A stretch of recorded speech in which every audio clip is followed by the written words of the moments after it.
Un des élèves de Rabbi Shimon Bar Yochai s'appelait Rabbi Yitzhak. C'était un grand tzaddik.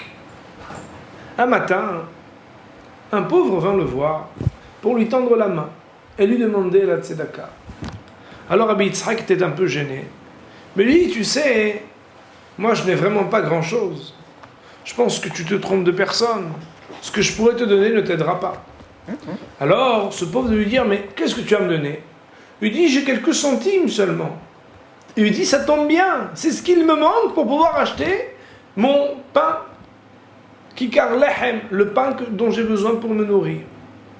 Alors Rabbi Yitzhak de lui dire, eh bien écoute, si ces centimes vont t'aider, je te les donne avec plaisir. Il les lui donne, et ce pauvre s'en va. Le soir même, Rabbi Yitzhak fit un rêve très étrange. Il a rêvé qu'il était sur le bord de la mer et que là, des bras très forts le prennent pour le faire couler dans l'eau. Il voit au loin son Rabbi Shimon Bar Yochai, qui essaye de tendre la main pour l'aider, mais qui n'arrive pas, il est trop loin. Et lui est en train de couler, il coule, il va, Khalila, sombrer dans l'eau. Mais là, une main vient le sauver. Quand il lève la tête, il voit que c'est le visage de ce pauvre, à qui le matin même il avait donné quelques centimes. Alors, il se réveille, bien entendu très dérangé par ce rêve. Il réfléchit et il comprend le message d'Akadosh Baruch Hu. Car, comme vous le savez, et comme le dit le Kuzari,